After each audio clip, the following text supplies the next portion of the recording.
Nice. Okay, so it's 9 a.m. here in Los Angeles, and it is Monday. Everybody loves Mondays. Um, March 16th, AD 2026. And I will get to your calls and your super chats. Thank you, Pastor Chatelet, rating the stream, and others.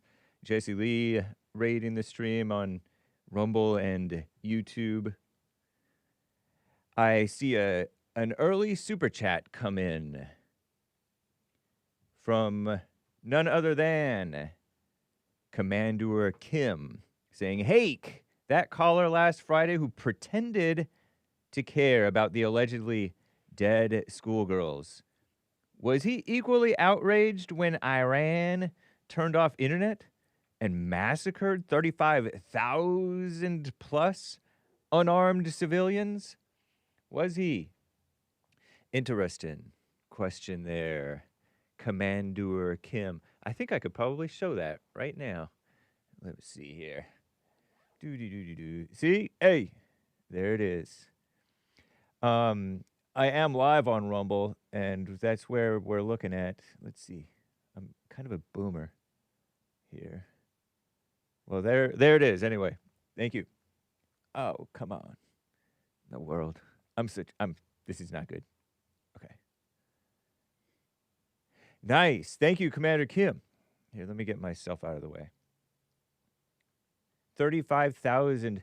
Is that the real number? Unarmed civilians? Did they do that? 3,500 max is just somebody else. 3,500? Well, that's okay then. If it's 3,500 unarmed civilians that they killed, I'm fine with that. Higher, says Commander Kim. No, it doesn't. It doesn't really matter the number. If they, it's a low number.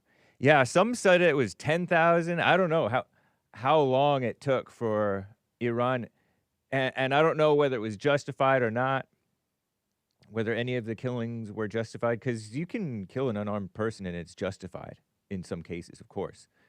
And not that I'm simping for the Iran army, but is that selective morality situation there?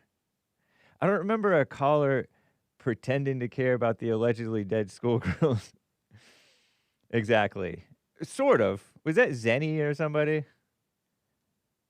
Zenny called in one day and said 40 minutes later they fired another thing.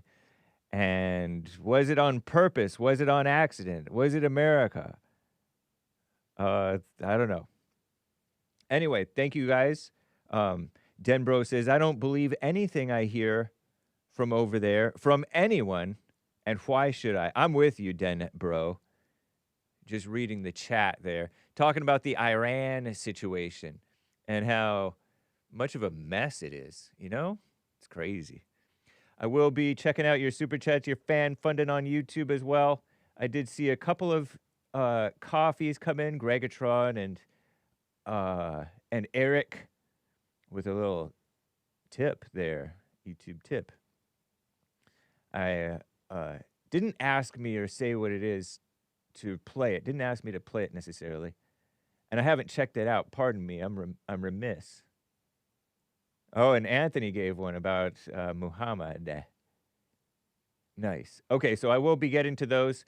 But y'all, take everything that you hear here with a grain of salt. It may be false. Info may be false. It oftentimes is, certainly not intentionally. And it sneaks up on me, man, before I even realize it. When I least expect it, it's false.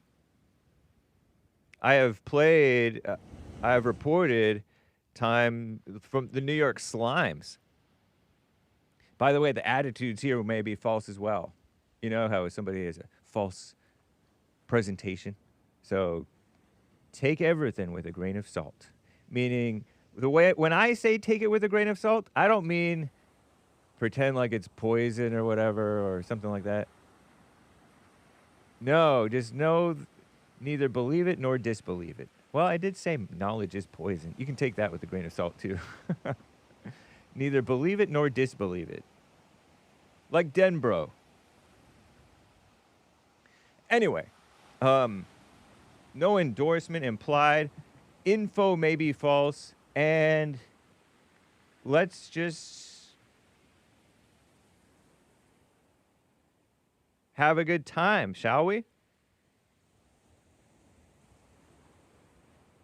And let's just, I think, get right on with the show. 1, 2, 3, 4. Oh, it's the Hake Report. The Hake Report. La la la. Oh, it's the Hake Report. The Hake Report. La la la. Oh, it's the Hake Report. The Hake Report. La la la. Oh, it's the Hake Report. The Hake Report. La la la. So, how y'all doing? I'm fine. I have my obvious Globe t-shirt on, pointing at this shore over here. Not this shore, exact shore, but pointing at the seashore from Santa Monica. But this one is that we're looking at here, if you're watching the video feed, is San Onofre. It's still the West Coast, so-called. And it's so obvious how the ball just drops off, you know? But no, they want to say, oh, it's a whatever vanishing point. Please, Lord. But shout out. I will, like I said, get to your super chats, y'all, as well as your calls. And in fact, I do want to get to a call here before too long, maybe two. There's been some interesting conversations, sort of, here on the Hake Report. Silly, a little, yes, admittedly. Like I said, we get carried away, and it may not be a true, pertinent conversation, okay? But David, Ocala, Florida, on the line over here. David, thank you for calling, sir, and holding. What's up? Hey, how's it going, man? Going well. I haven't talked to you in a while. Yeah, I've been working, and I would come home and listen to you at night. Nice. Somewhat. Appreciate that. Yeah. I guess you got what I called in about. One of the things is what color Jesus is. Yeah. Yeah. You should be way beyond that. Right. Oh. Yeah. I mean, that is. If you're hanging on what color Jesus is, man, that's weak. You know what? And you know what's funny is black people, they have this suspicion of white people that white people are into race secretly. Mm-hmm. And it's not that we are secretly, but they tempt us to be into race on some levels, oftentimes, because of their projection. And when they do it, they end up coaxing us, tempting us into being into race. Isn't that so interesting? Because it's not like whites are not into race because most whites are holy. Most of us are not holy. But we are susceptible to temptation just as they are. What a mess, huh? Right. I mean, I've been in black churches where I saw a black Jesus, I think, in there before, but I just, I didn't think much of it, Right. Listen to this. Isaiah talks about God, and he says, God said to Isaiah, my thoughts are not your thoughts, neither are my ways your ways, for as high as the heavens are from the earth are my thoughts higher than your thoughts, and my ways higher than your ways. Yeah. So God puts, and so what happens, I thought about this, what happens if he's a color we've never seen before when we finally see him? You get what I'm saying? Yeah. What about that? Here's another thing. If you ever notice, cults always are like this. They say, we're right, you're wrong, okay? We got the answer to everything. You ever notice that? Every cult that's out there, it's whether it's the Mormons, the Jehovah Witnesses, the freaking whoever, they believe that they're the only people that got it right. Yeah. So, Yeah. And that's partly why I like the disclaimer that I read, where, you know what? Info may be false.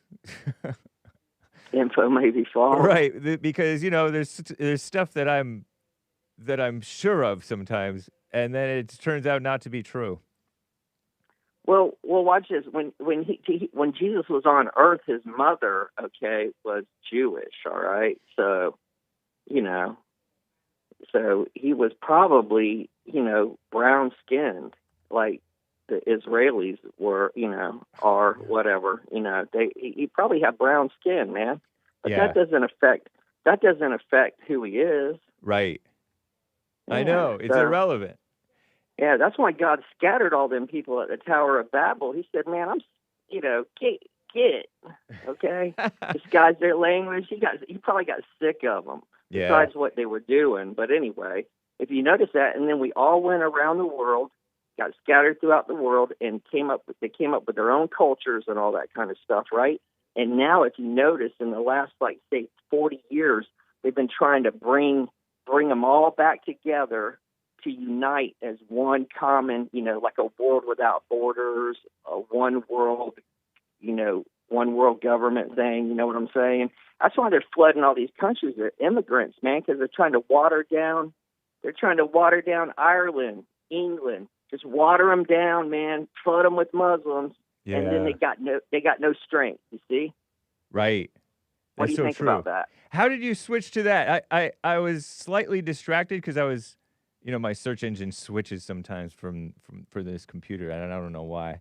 But Because of the race. I switched to it because of the races. Remember back in the Old Testament, all those races got together, right. and they and God said, "Hey, listen, there's Oh, nothing, yeah. and so He scattered them at the Tower of Babel, so whatever that was going on there. Right. People really don't know what exactly was happening there, but because it's real short, it doesn't really go into it. But so He scattered them, and people are sick of racism, man. I mean, come on, this drum's been beaten for so long, man. It's just wore out, right? Yep. So, That's true. know. Yeah, this one world government stuff that they try to push, it is Right. creepily reminiscent, and it is a false imitation of godliness that they push too. Oh, this tolerance. I don't even think they use the word tolerance anymore, but they say, when they push the gay agenda, they say love is love. They don't even know Right. what love is, but they're pushing this fake thing about love is love. And meanwhile, they're the biggest haters out there. They're every bit as hateful as the so-called KKK and angry so-called old men like Marc in Los Angeles, as if they're better than Marc in Los Angeles. They're worse, or they're just every bit as bad as him. I told you I grew up in the South since I was 5. I moved to Florida when I was 5 years old. Uh-huh. I've been here ever since, and I've never seen a KKK member. I know. And I grew up out in the country. Right. There's a black community. If anybody was going to see some KKK members, it was going to be me. Yeah.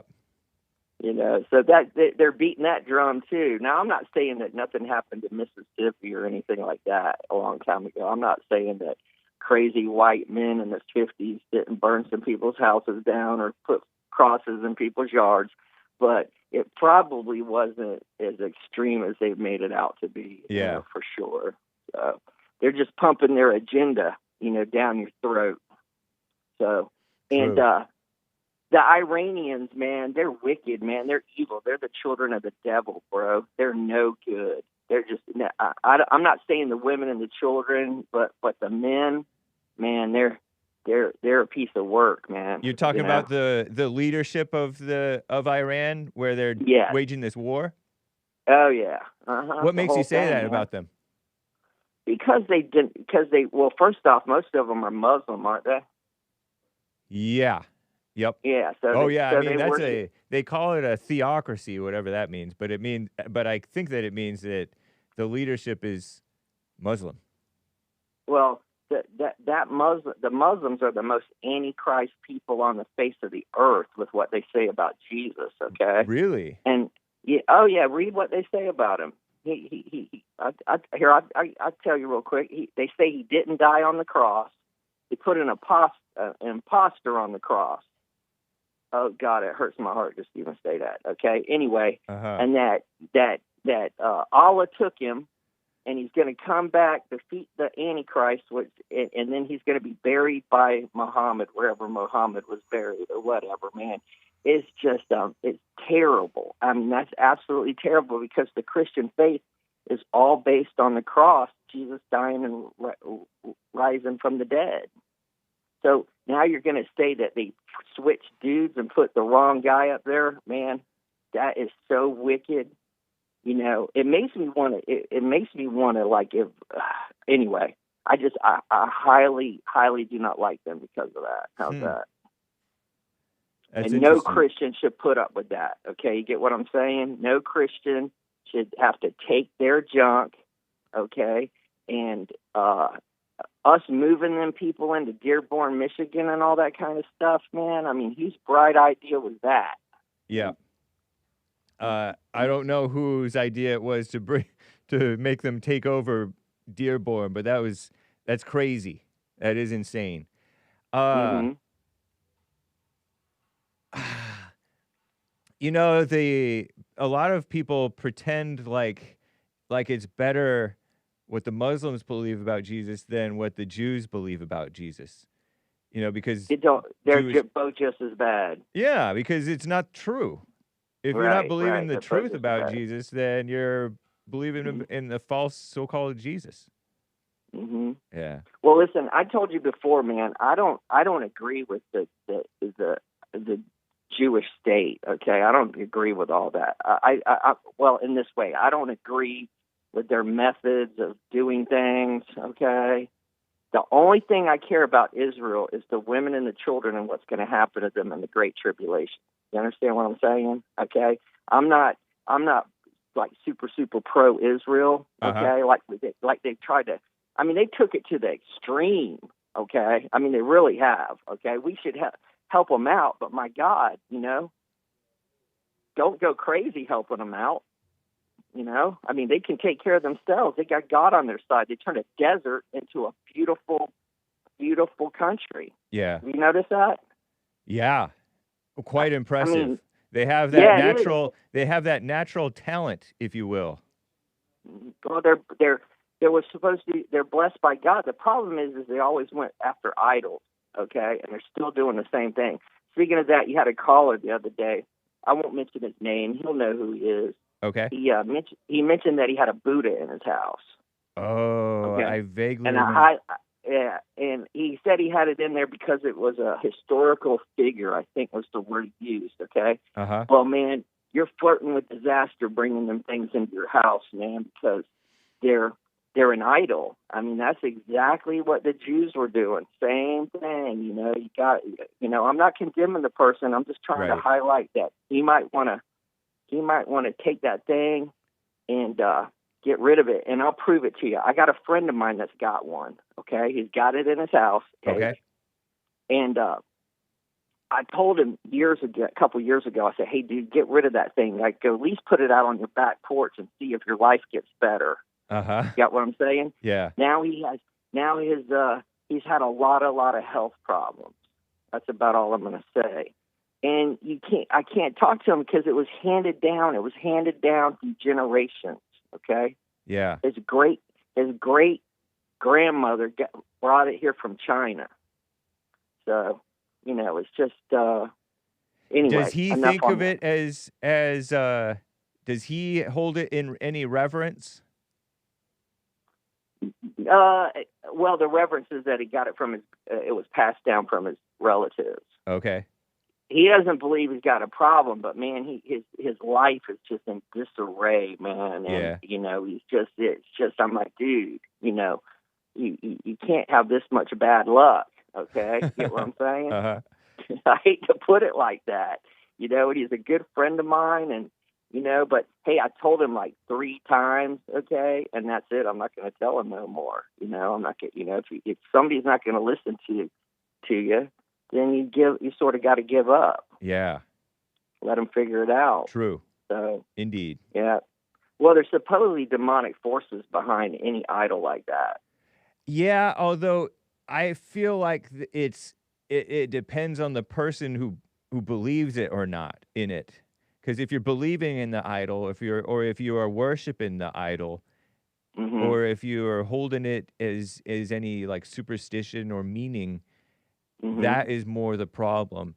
Because it reminds me of the meat that was sacrificed to idols, that controversy in the New Testament. If I understand it correctly, some of the Christians were eating meat that had been sacrificed to idols, knowing that an idol is nothing. And it didn't mean anything to them that they were eating it, that it had been sacrificed to idols. It was just they were eating the meat which had come from God as sustenance. And whether it was sacrificed to an idol or not was irrelevant to them because they didn't believe in that idol. But there were some Christians who were like, no, you shouldn't do that. And if I do that, then I'm worshiping this idol. And so those Christians shouldn't do it. Whereas other Christians could do it, but maybe those Christians who could do it shouldn't be flaunting their knowledge in front of the Christians who didn't have a clean conscience about it. Mm-hmm. So it's all about your heart and the intentions behind your actions, I think. Yeah, I get you, but listen, if I got a couple Satan worshipers next door to me that invite me over for dinner, I'm not going to go because I'm just not going. You get what I'm saying? Yeah. I'm not going to entertain their foolishness or come in their house or try to go in there and talk to them about Jesus, man. Would you go? Would you meet them? Would you meet them up at like I don't know, a restaurant? A restaurant? Yeah, I started to name a restaurant, but I don't want to promote any restaurant. No, I would just tell them, hey, listen, Jesus died for you. You're in the wrong thing. I hope you figure it out. Would you like me to give you a Bible? Nice. But hey, let me see. Yeah, that's probably about all I had, man. I just, I had this crazy dream last night about this war, man. We were getting blowed up, dude. Oh, really? Yeah. It was. You're talking really about this crazy. Iran war. The war, whatever it is. Yeah, we were getting hit. So you had a dream that rockets, basically, or something, were hitting in American soil. Yeah, but it was really just totally bizarre. It was not like a prophetic dream or nothing. It was wild stuff. You know how, like here, for example, in the middle of this whole mess, okay, I'm talking to this lady, okay, and she says, hey, can you detail my car next week? And this is all taking place in your dream. Yeah, right. That's funny. You know how their dreams are like that, right? Yep, totally. He looks up at me. Hey, can you detail my car next week? So, yeah, I must have ate pizza or something. Anyway, hey, listen, one other thing before I go, man. Yes, sir. The one thing I've tried to get through on this show is how much I believe Jesus is God. Yes. And I promise you, when you read the end of Revelation 4, it says, you are worthy, O Lord. And that's Jesus that's sitting on the throne, okay? And they're telling him that, right? So that's one of the key factors in the Bible that I believe that, that they're all three God. Hey, the Father's God, the Son's God, and the Holy Spirit's God. They're all three God.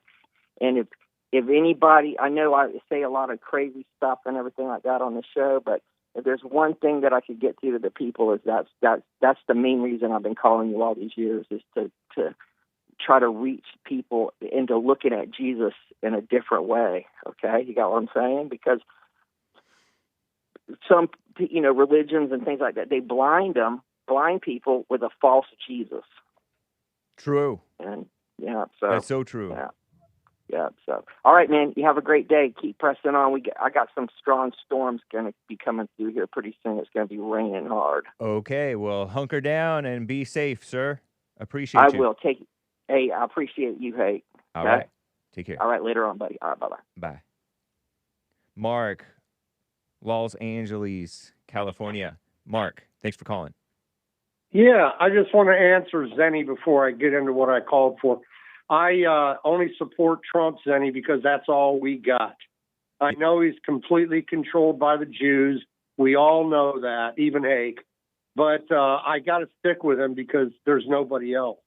He's doing good on the border. He could be doing better with mass deportations, but that's that. And then finally, to answer Mays, Donald Trump's not a Jew just because Levin says he is. So I don't have any problem with, Trump being a Gentile. Do you want me to? Do you mind if I play that clip? Which one? The clip where Marc Levin a couple months ago or a few months ago, I forget when, said that Trump is the first Jewish president. No, I've already heard it. You don't have to play it. Okay. So what? I mean, just because Levin says it really doesn't mean anything. Right. He's obviously biased and evil, and actually the Antichrist. And I just want to say before I get to my point, when your previous caller, the Gummy Boy, says that Muslims are the worst anti-Christians, he's out of his mind. The Muslims didn't put Jesus on the cross. The Muslims don't deny that he rose from the dead, okay? The Jews do. And if the Jews didn't well, the put Muslims... Jesus on the cross, wait a minute, let me finish, please. Why do they deny him? Why do they deny Jesus being the Son of God to this day if they didn't put him on that cross? And here's my point, and this is what I called for. This issue of what color Jesus is dumb, stupid, and ridiculous. Right. The Shroud of Turin proves beyond a reasonable doubt he was white. It's been authenticated for your information, even if you don't care about it, Hake. I do. And it proves that he was a white man. Furthermore, we brought the Negroes from Africa and we made them Christians. So how in God's name could Jesus be black? Furthermore, and finally, anybody who asks the question, would you bow to a black Jesus?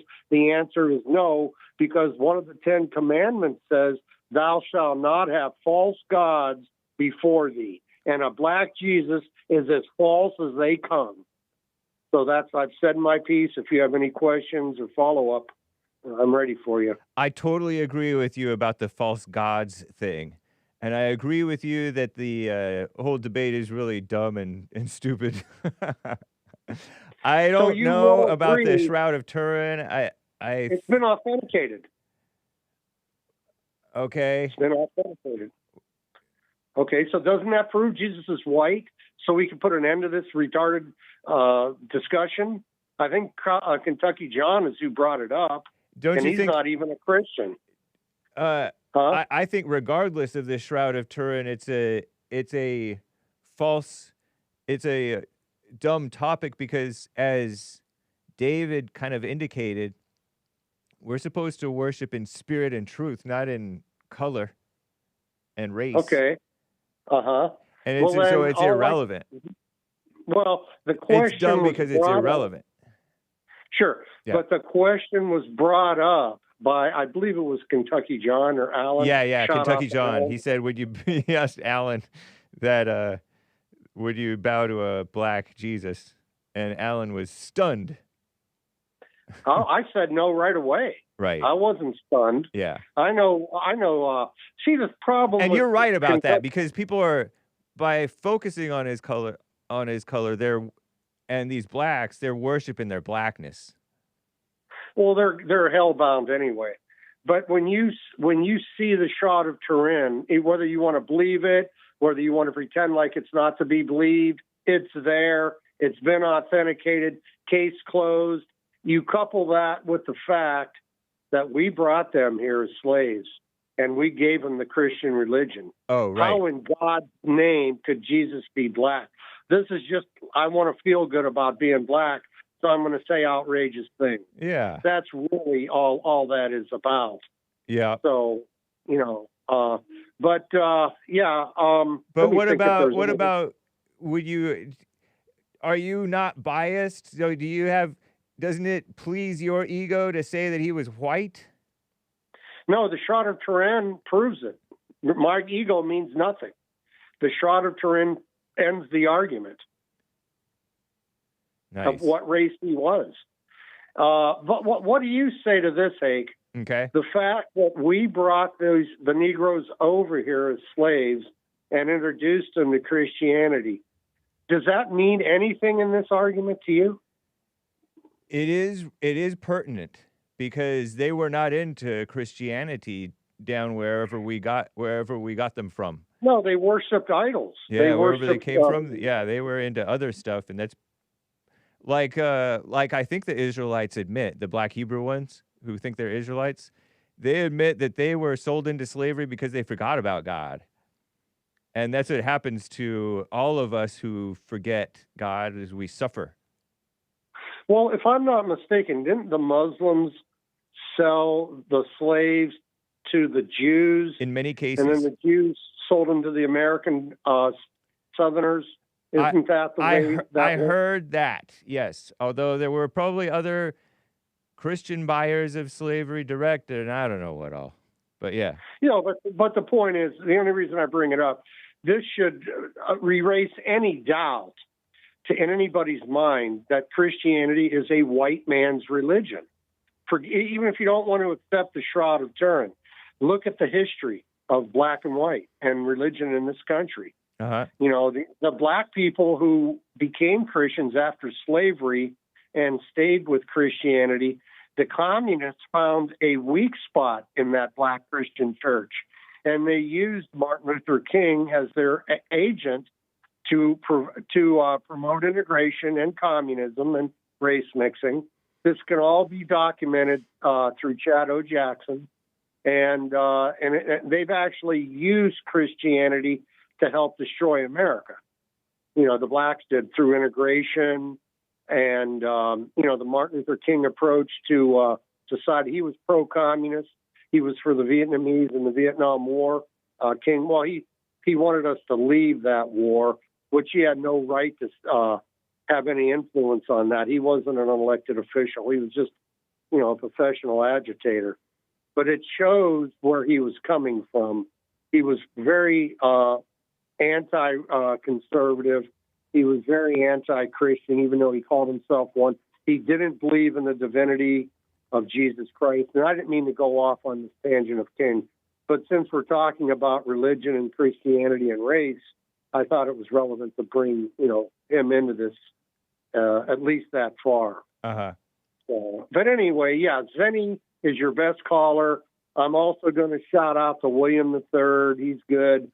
I haven't been bringing up the war on whites because there are so many cases of the war on whites going on across this country. I can't even keep up with it. You know, I told you a couple of weeks ago I was going to call once a week and give an update on the war on whites, but it's so overwhelming that I can't even begin to start. This war on whites is an everyday occurrence happening everywhere in the country and in Europe. And I think it's something that we should be talking about. You know, there's guys like Ronnie who want to pretend that it's not happening. So that's why I'm going to get back on the ball, and I'm going to start bringing up war on white cases individually. And for Cesar, you know, the person that listens and writes things, she's real big on details. She wants cities, names, places, occurrences. I can only get what they give me, Cesar. So if you're suspecting that I'm not telling the truth, well, then don't listen, because everything I've said is true. And in regards to the war on whites, it's happening on a daily basis. And I guess that's all I got for you, Hake, unless you got anything. No, that's good. Thank you, sir. I appreciate it. Thank you, Hake. Have a good day. Bye-bye. All right. Bye. Speaking of William III, he is on the line over here. William, thank you for calling, sir. How you doing? How you doing, James? Fine, thank you. That's good. That's a great caller right there, Mark. And you know what I respect about him the most is he may be a white man, but he doesn't back down from blacks. Right. And that's what I respect the most. And you said something about why do blacks make everything race and it makes white people go race? Did you just say that? Yeah, they tempt the whites into going into the race thing. Yeah. Well, yeah, I could say that. Yeah, that's true. because it makes you do it. Right. Yeah, all it the makes me time. personally. Yep. You do it all the time. Yeah, yeah. So why would we be talking about what color Jesus is? What If it difference weren't does for make? Hake participation. Well, I seen Ronnie tried to give his Joe College response. Well, I don't think I agree with all of that. Here's the deal. What's your GDP looking like if Jesus was black? What do you get out of it, Ronnie? Yep. Nothing. Yeah, and what do you get out of it if you're white? What if Jesus is black? What do you get out of it? Nothing. So, and since you always you like this race thing, I do. I remember having a casual conversation with you, and I said, "Hey, man, shoot, my mom is from Louisiana. Those little Creole girls, and you taking that to the next level. That's not something that look, man, I'm black. He's Creole. See, you're a mess. You're messy. Creole means black, though, pretty much. All Mixed it is black. is black. Yeah. So why do you go around? Well, he's Creole. What is, dude, I'm black. What is wrong with you? And what difference does it make I am Maze? Would you just want to see what I look like, the guy that you never could get? I told you about trying to make these old ex-hoes trying to talk to me on the line. You want to get canceled because you tried to do it the other day, Friday. I think she's a lady. You try. No, let's start on you. Forget her. Okay. You tried to put her on the phone with me again, didn't you? No. You didn't think I caught that? No, I knew that you weren't going to do You're it. trying to get somebody. You was getting ready to ask me, and I cut you off. Right. Do you want to get canceled? That's why I don't talk to them Negroes. Nice.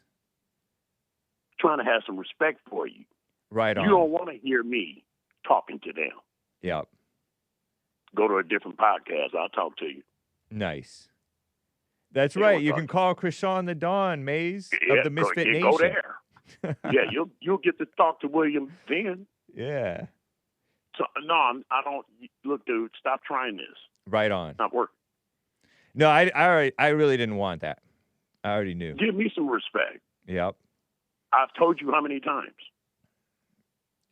Every single time it's come up. And you've even said it. Well, William just stands on his own feet. He doesn't call it. He's a black man, but he doesn't live off that. What a crazy idea people get. What has black ever got me? What did David just say? He's from the deep south. He's never seen a Klansman. I know, and he knew quote unquote racist guys too, but never a Klansman. Who has that you've talked to? Who has?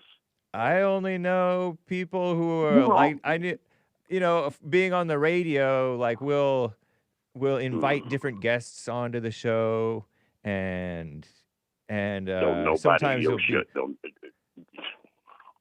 there was one guy who was a former Grand Dragon who came on the show once or twice. Okay, that's really reaching. Yeah, go ahead. So how many of your black callers ever met a Klansman? And that guy was not, he likes black people. Okay, so I'm asking you again, how many of your black callers met a Klansman? It's just a boogeyman. Probably none. How many of your black callers seen a man getting lynched? Probably zero. If that singer how many gal. How many of your black callers are slaves? That's going to you, Ike, man. How many of your black callers are slaves? All or of no them. slave? All the ones who are slaves in their minds. Man, let me tell you something, dude. You was on it. Anybody that got some kind of life change and responsibility, don't talk about that. Don't worry about race. Don't worry about how many white people or black people are in the room. Get a life, in short. That's come on, man. Come on, nice. Man. This come on. What is it with the race thing? What if he was black? It wouldn't matter. Is anybody's bank account getting bigger? No, Right. no, James. Oh, some No. people The answer some is people no. might be able to finagle it. A clever person might finagle Yeah, like Martin Luther King, huh? it. Yeah. See, them the only people that gets money off that kind of stuff. Martin Luther King, Jesse Jackson. Oh, they just destroyed his funeral. Did they hack his funeral up or what? Jesse Jackson's funeral. Yeah, that was disgraceful. It was interesting that the Jesse Jackson types wanted to hold on, Jesse Jackson, meaning Jesse Jackson and his son, wanted to hold Yeah. on to that, let's be united, let's be classy politician type people, Sure. and let's not have mess and politics and division at a funeral. And that's long gone in terms of the mainstream thinking, so the politicians have no regard for that. Clinton did a little bit, I think. I think that Bill Clinton didn't really talk much politics, I heard, because he is sort of more old school like that, and I don't get the sense that Bill Clinton really cares too much. I bet you Bill Clinton kind of likes Trump, honestly. I don't know what their relationship was, Jesse and Clinton. I don't know what that relationship was like. I never heard too many positive things. I don't think they were just going at each other's neck like that. But yeah, you never know. You never know. Right. Jesse made a living. Those are the people who get money off of race. Yeah. Jesse made a living off of race. Yeah. So did Al Sharpton. Now, when Ronnie and Ike and John get in that tax bracket, then come talk to me.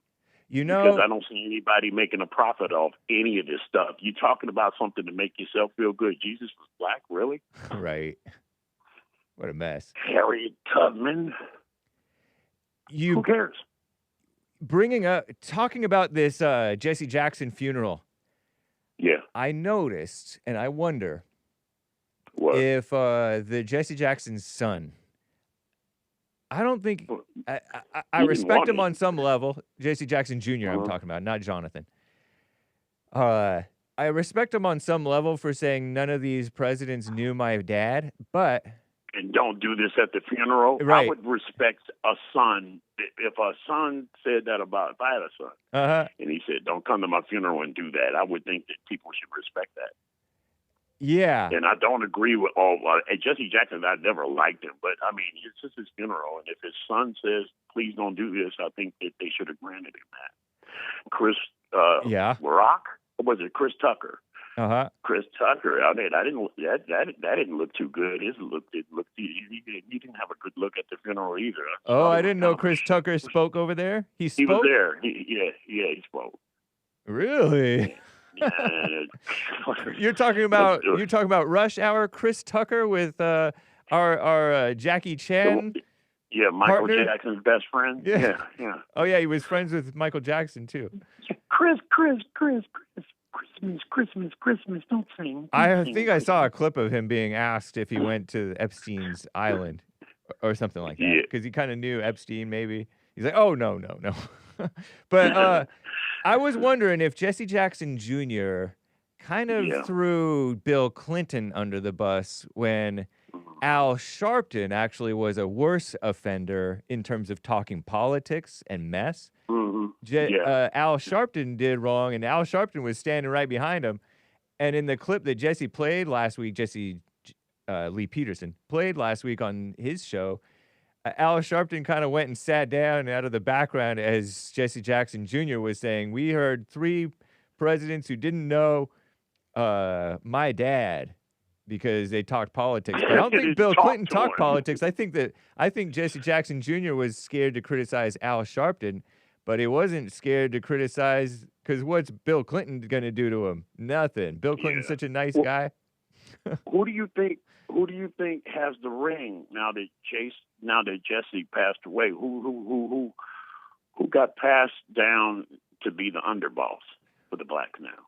Did the ring get passed to Obama, or did it get passed? Because I think Obama's a simp, and I don't think they really want him to have the ring. Yeah. You think Al Sharpton has the ring now? Well, it has felt for the past 10 to 15 or more, maybe even close to 20 years, that Al Sharpton has been at the forefront, and then that other ambulance chaser lawyer guy has been running his, running Benjamin his Crump. scam.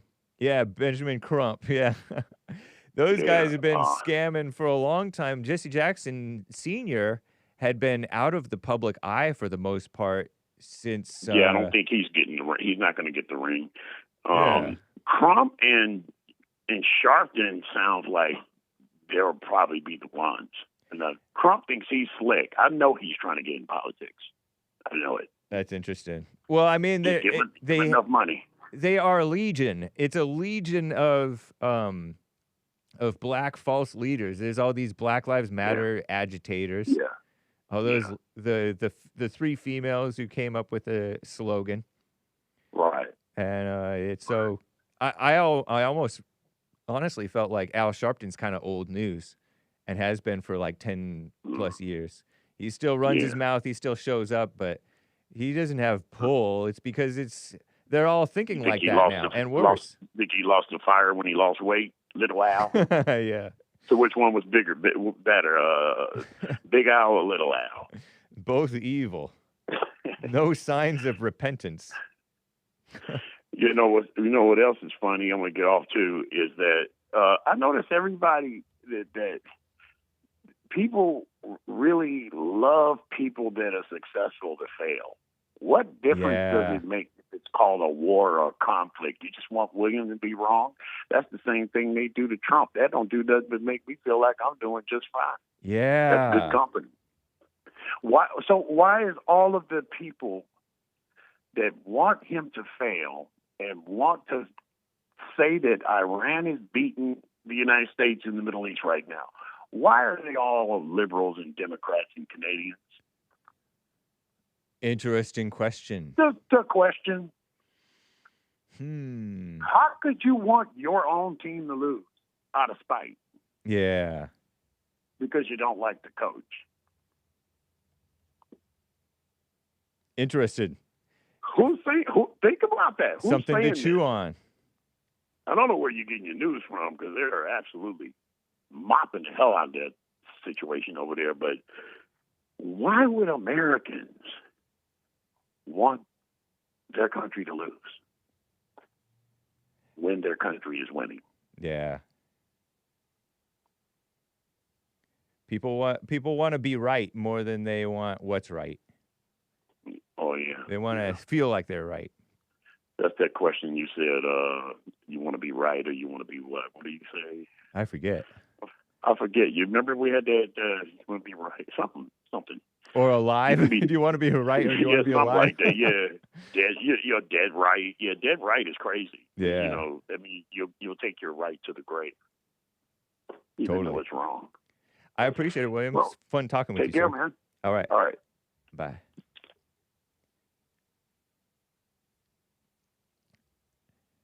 Maze, Dayton, Ohio. Beautiful Maze. How you doing? Hello? I'm doing just fine. You see, that Caucasian man is at it again. Now, they getting ready to celebrate 250 years of this country, right? Yeah. So, were you there when it got started?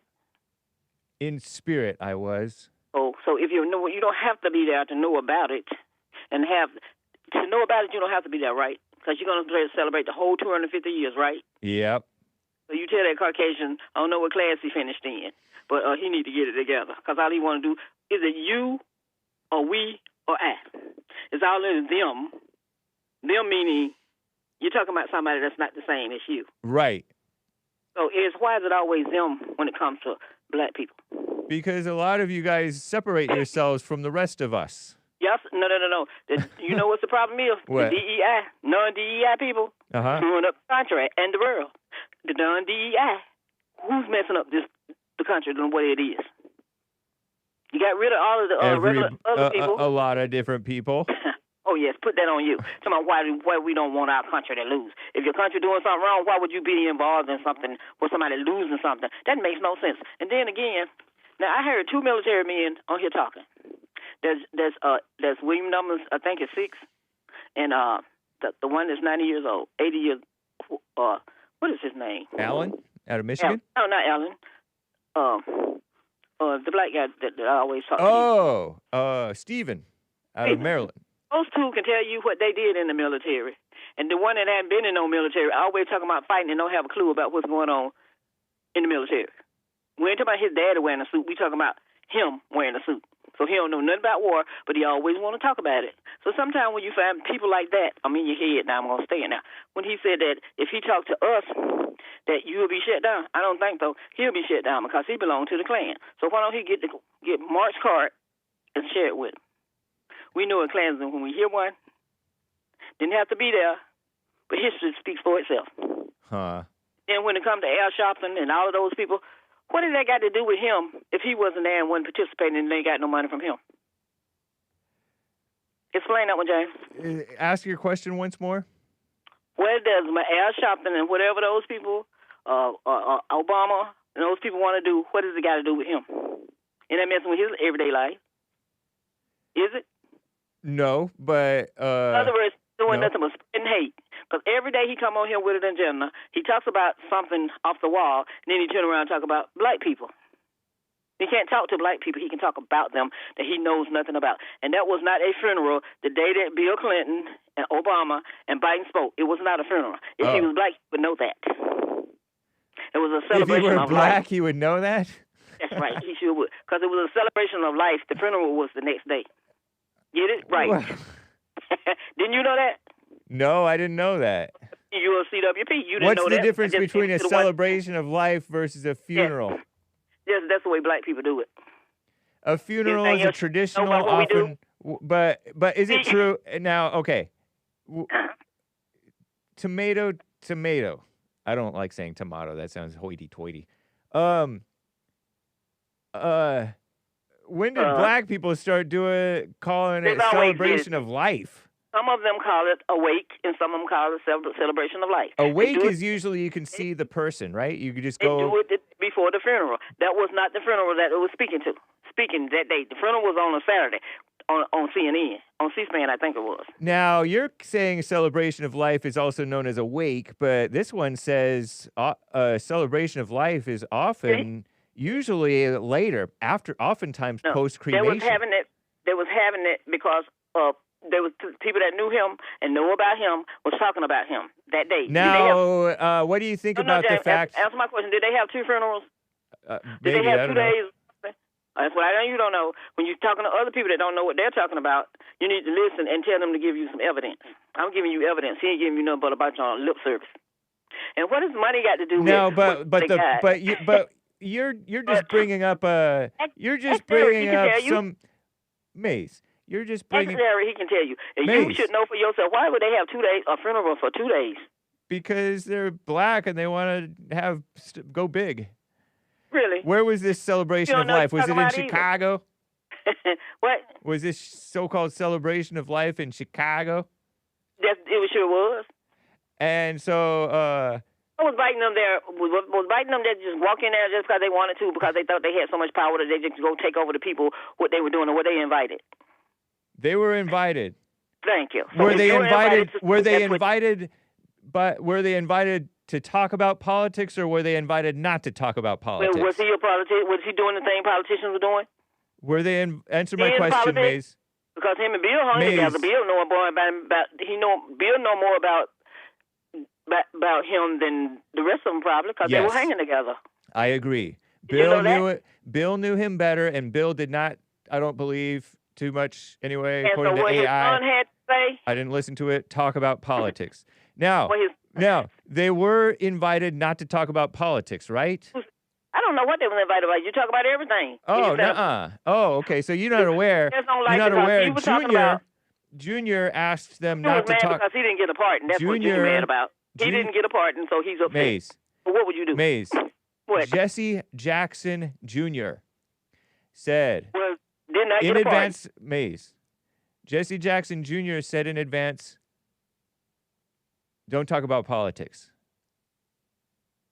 And then during the service, Kamala, Obama, Al Sharpton, and whoever else talked and about his sister, and his Maze. sister. Don't forget the sister. Maze. The sisters? Yeah, one of the sisters. One of And the don't forget sisters his- talked about politics? And remember this. Wait, Maze. What? One of You the go listen sisters? to it. I don't have to tell you about it. If you were looking at it, I don't need Well, to then why are explain. you talking Feel over like me? it's the same thing. I'm If you're- explaining the things to you. I'm Somebody don't know explaining what to you they're talking something. about. That's a Caucasian. I'm getting don't something have a straight, clue. Maze. I'm just straightening it out for you. No, you're not. You're making Yes, I it am. crooked. And then when you remember what he said about his sister, the one that the So outside sister. so Maze, are you saying that the sister talked about politics? Oh, she talks about some politics too. Wow, the disrespect. Oh, you missed that one. What the There's a whole lot of disrespect. stuff you don't understand. And one more thing that The he said. disrespect. Isn't that disrespectful No, to the son?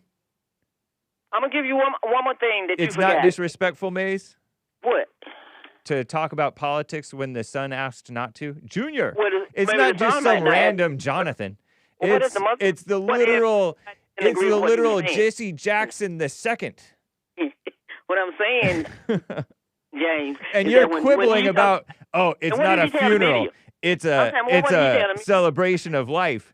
How Well, that's how right. is it a celebration of life to talk politics? It's a celebration about the life he had before he died and the people that knew him. That's what it was about. And also, what's what did you think- celebratory about talking politics? One more question for you. What's What do you celebratory? think about what he Maze, said? His Maze, sister, the Maze, gift? Maze. What? What's celebratory about talking politics and griping about Trump? You just don't want them talking about Trump. Y'all could talk about Obama all day long, and I don't care. I That's don't in your care that head. they talked about Trump. I asked you you. I talk about- asked you a question, him. Maze. Because if that's what they wanted to talk You're about. dodging my let's do it. question. What? Is it Nobody celebration? can talk about Trump Is it celebration to gripe and complain about Trump? if they want to. So they were celebrating by Yes, talking about Trump. So they like Trump. They like talking and complaining about Trump. With Trump, I probably wouldn't. If he dies, Hillary and Bill gonna be sitting there talking about him too, because they were friends at one time. Weren't they? Were they? Or were they What? not? You're not making sense. Oh, yes, I am. Were they friends at one Oh, time? to you, okay, you are. My question, James. Were they friends at one time? Who? No, Bill and Hillary and Trump. Of course, probably to Okay. this day. But if they wanted to go to his funeral and talk about him and do stuff like that, that's their business. They got nothing to do with me. And I get sick of this person keep talking Nobody about. said that it had Yeah. anything to do with you. Were you in the cotton field picking cotton? I don't disclose. I'm asking you a question. I said I don't disclose whether I was in the cotton field. Oh, you gonna disclose? Uh-huh. But what your grandfather did, you talk about it, right? You was not Sometimes. there, but he told you a lot of stories, Yeah, right? my grandpa was in You were Okinawa. lying? Docks. So what's wrong with talking about your past? Nothing. Thank you. So tell that Caucasian man there's nothing wrong with it, and get yourself together. Because What? your show will not get shut down because he talked to us. It'll get shut down because he'll have a breakdown and let us know what he really is. That's why your show will get shut down. I'm not trying to run your show, but I'm trying to help the ill and uninformed. Mm-hmm. So tell him DEI is not involved in what we're looking at now. And tell him to solve that, and maybe his gas prices won't be so high. What do we have now that DEI is not involved in? Your gas prices is up to the yang, which y'all were crying about. Yeah, it is. That's total DEI. Why you not crying now? You happy with it? I'm Because- fine with it. I can deal with Yes. it. But the Okay. DEI Well, deal is with it. Don't totally say nothing. involved with the gas prices. What? DEI is totally involved with the gas I prices. said non-DEI is involved. Non-DEI is not involved in all this stuff we Yeah, it looking at. is. No, they're not. Where Yes, they it at? is. You got Because rid of all of them. nuh-uh. DEI is I said permanently non-DEI. People that DEI. not DEI. Maze, let me explain myself. Hey, I'm listening. DEI is permanently embedded in the voting block. And they permanently trying to get rid of Because that. do you know why, Maze? Why? The 1965 Immigration Act, they DEI'd our immigration system. Now the America's population is a DEI population. Yes, it is, but the DEI equity, and population is not inclusion of- involved in what we're looking at now. Yeah, Going to yes, war, it is. rumors of war, because that's why I say that's how you do. Kill, steal, and destroy. And you're over there trying to change people, governments, and do all of this stuff that you had no business with your fingers Because in. Obama and look Biden at messed up the any- situation with Iran to where we had to go to war. maybe. Americans can't rest in peace, and no other country can rest in peace because of what happened and what we're looking at. And you want to sit there and be Jim Jones? Are you saying that Trump is wrong to go to Operation. war? Is Trump Please, wrong to wait. go to war with Iran? Yes, it was. And And how then is when I he hear wrong to go to war with Here Iran? these people, we got to bring Obama into this. Obama took the money, if somebody got your money in an account, in an escrow somewhere, and then you want it, and it's yours, how you going to say somebody gave you something that didn't even belong to you in the first place? Because we were withholding their money It was their money. We were withholding it. That's how you do so. We were withholding it to control them. Really? You love to control things. Yes. That day is over. Somebody's got to do it. So that's why we are looking over. over. But Obama is a loosey-goosey mama spirit. That's why you can't go anywhere now worrying about those people coming to get you. Everybody not worried about that. Some people are worried about it. Was Biden wrong to let the wars go crazy around the world? Any of them that let the world go. Biden didn't let no war. What wars did he let go crazy around the world? He let the Russia-Ukraine situation go out of control. He let the Israel-Hamas. He let the Israel-Hamas. Believe in you no more. He let the Israel-Hamas situation go out of control. Really? And stuff was going out of control all over the world, and Trump had to clean up the mess. Yeah, he started the mess. That somebody gonna have to clean up. He did not start the mess. This mess, and somebody gonna have to clean it up. Now you're lying, Maze. Didn't even travel nowhere. Where can they go? And DEI elected Obama and Biden. Messing up the Allegedly. world. Can't go on vacation. Can't do nothing. But you can stay. And then ones that in other countries, they got to come over here now. In fact, DEI. Maze, if you think about it, taking this course, and you ain't gonna have a country either because it is tearing up everything around here. So somebody's gonna have to rebuild it. Maze, if you think about it, DEI started the World War II. You want DEI to be gone. It probably even started the Great Depression. Just stand up this and just trying to erase history. How you gonna celebrate history when you trying to erase it? Because DEI is women voting, which started over 100 years ago. Yeah, you want them to sit at home and go crazy. So yeah, you can say everything is DEI. You can blame DEI for the wars around the world. Not up for that. Get it? World War I. I mean, we were kind of letting them. We were letting these gals go more and more crazy when World War I came around. Stop putting it on black people and stop putting it on the Asian people. Stop putting it on everybody. Put it on yourself. Never. And so now the world is not safe. The country is not safe because now you got to look at what you just stirred up. Oh, you think Trump made the world less safe? He sure did. Well, we'll find out. Smile about it. Yeah, because that's silly. That's silly talk. Did Obama make the world less safe, Maze? Oh, no. He could go. He probably can go anywhere he wants to now. Did Biden make the world less safe, Maze? Bush had what? Did Biden make the world less safe, Maze? Bush had Colin Powell with them fake But answer my question. They had, and they went over there and stirred up stuff. Peace Maze. is gonna be still. Peace gonna be still until we get some peace. We're gonna sit back and listen and rock it and listen to the non-DEI people screw up the world.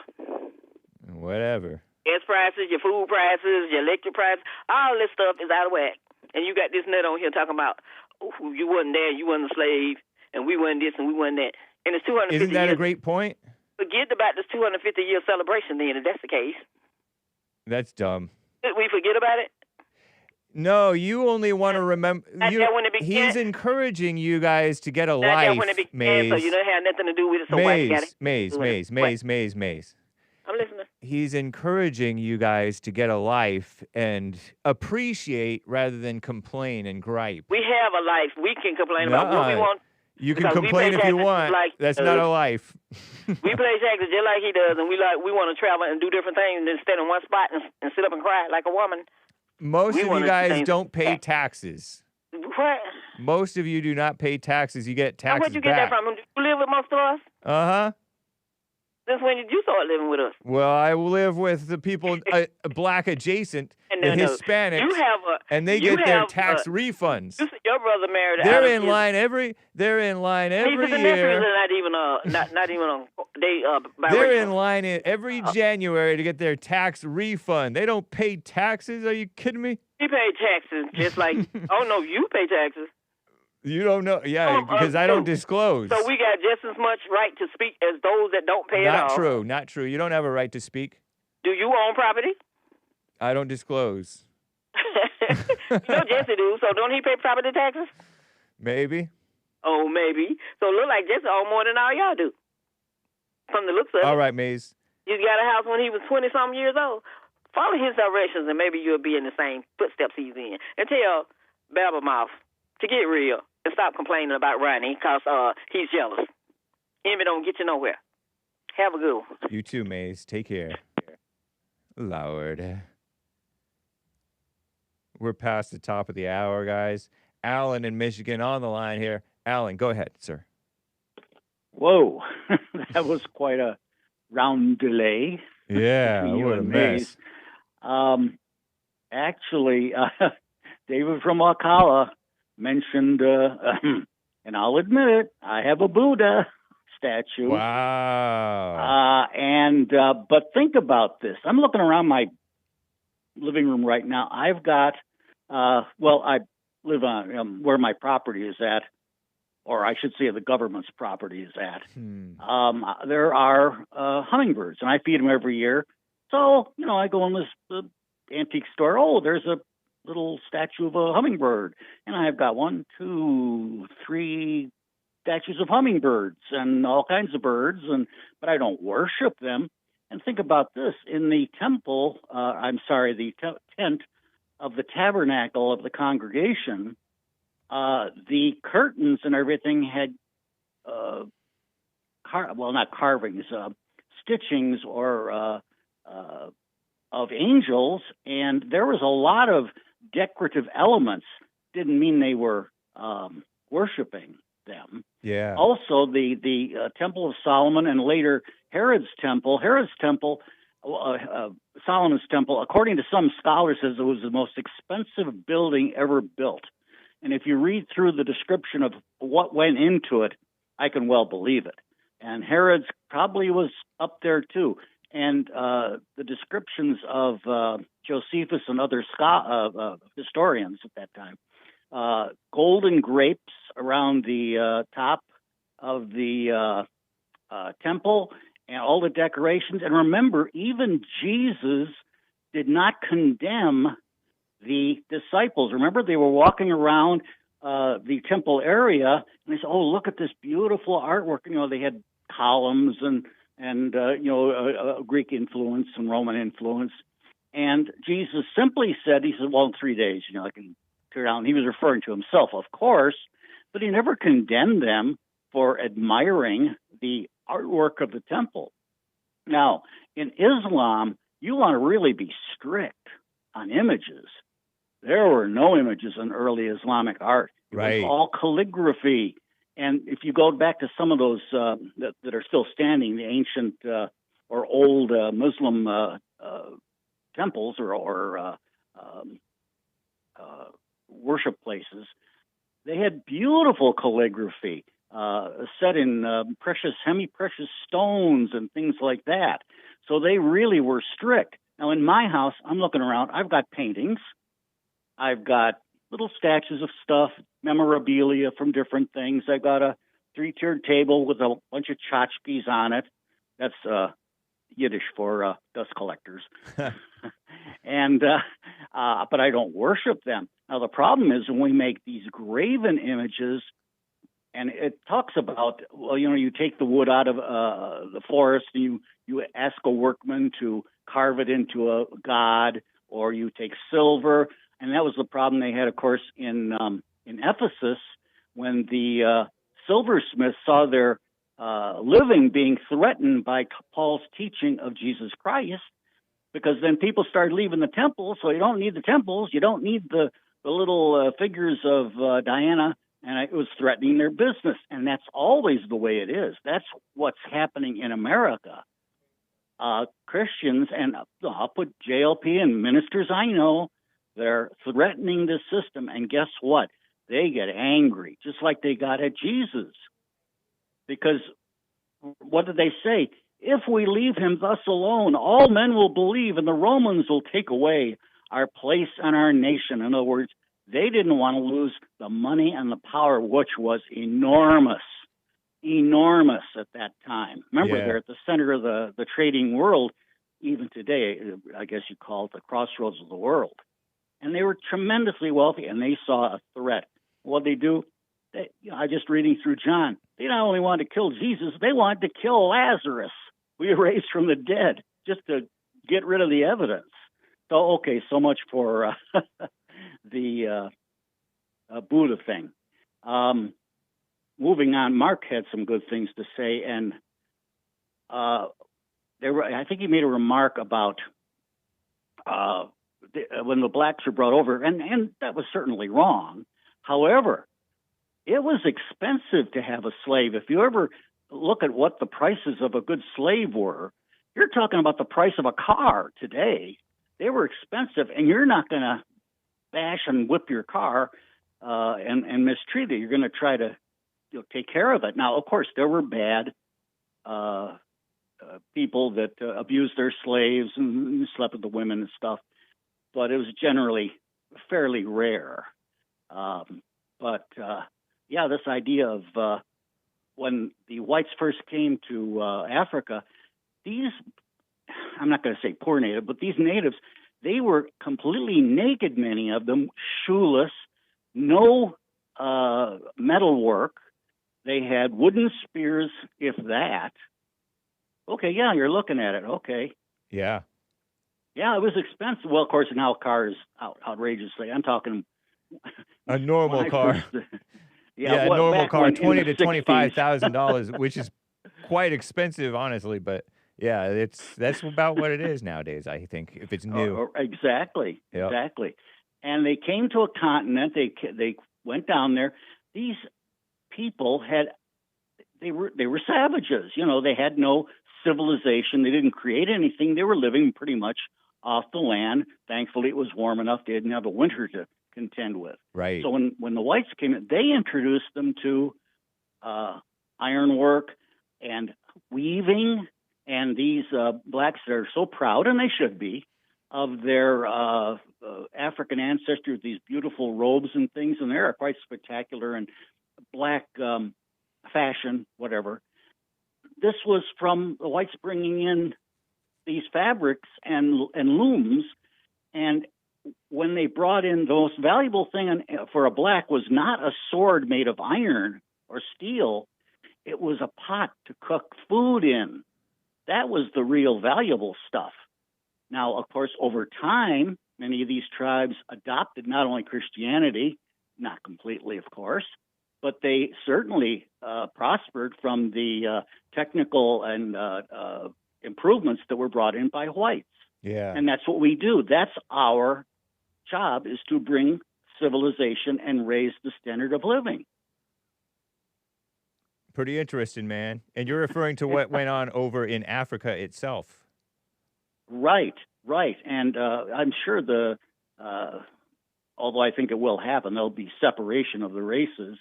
For Mark, one of the things I did was, there's a famous quote by Thomas Jefferson, and you can look it up if you can look. The quote is in the Jefferson Memorial, and it says this, and I'm sure everybody's heard, a lot of people have heard this: nothing is more certainly written in the book of fate that these people are to be free. And they end it there. But there's a semicolon, and it says, nor is it less certain that the two races, equally free, cannot live in the same government. Nature, habit, opinion have drawn indelible lines of distinction between them.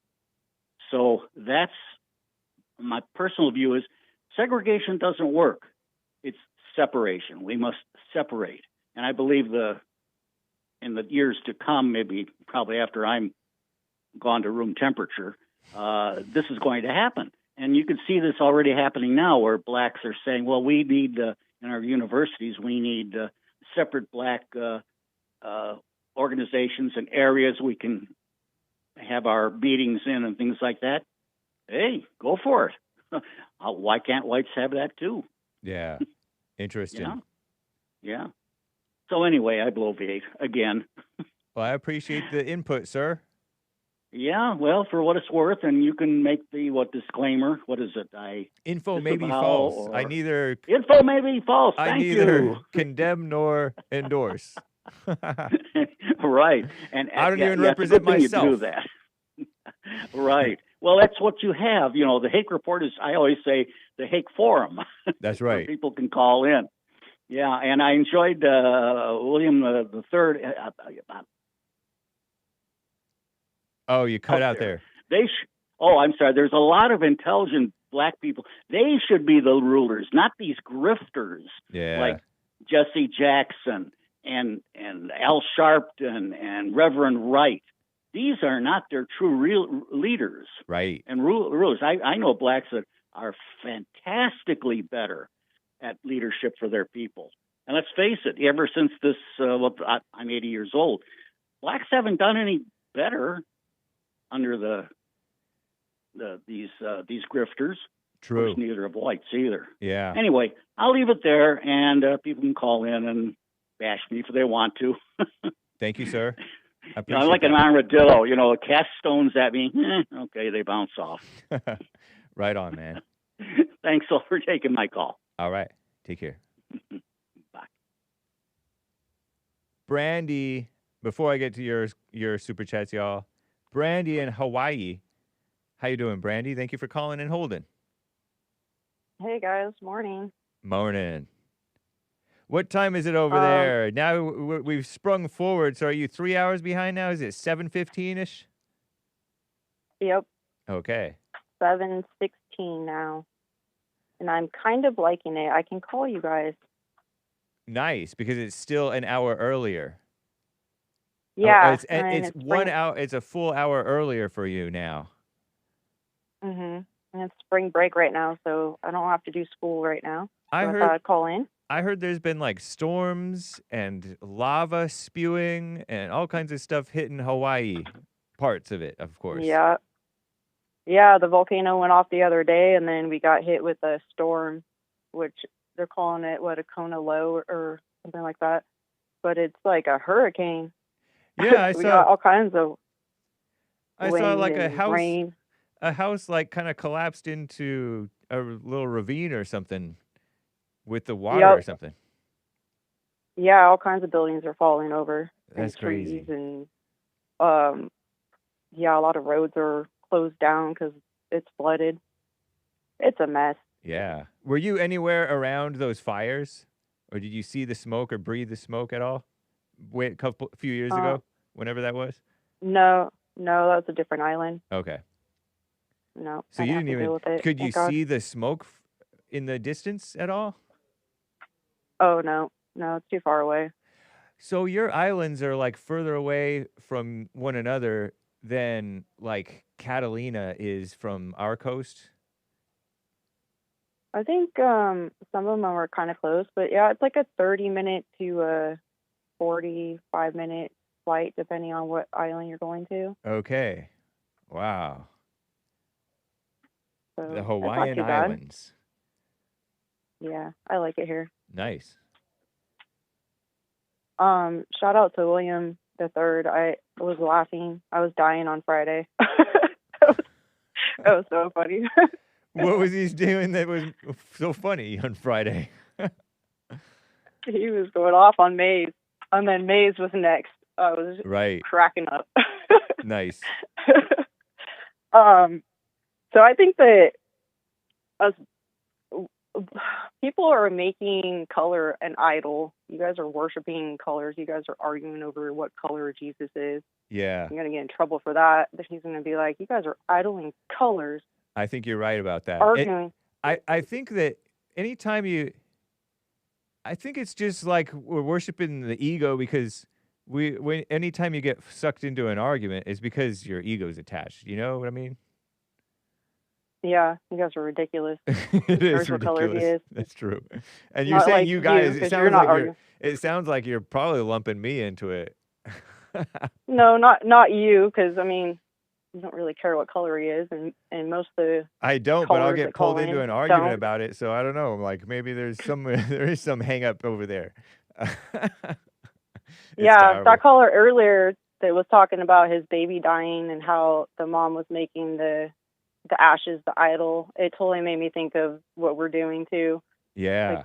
But he's right, and we're totally doing that with color. Like, what color is Jesus? And Jesus is like, who cares what color I am? Yeah. Like, why are you guys fighting? You know, there was in the Bible, it said something about avoid useless arguments and genealogies and things like that. And yeah, and people and they always condemned in the New Testament like bickering and gossip and all that stuff. And Yep. that's so pertinent because that's what we all do. It's so evil. It's so silly, shallow.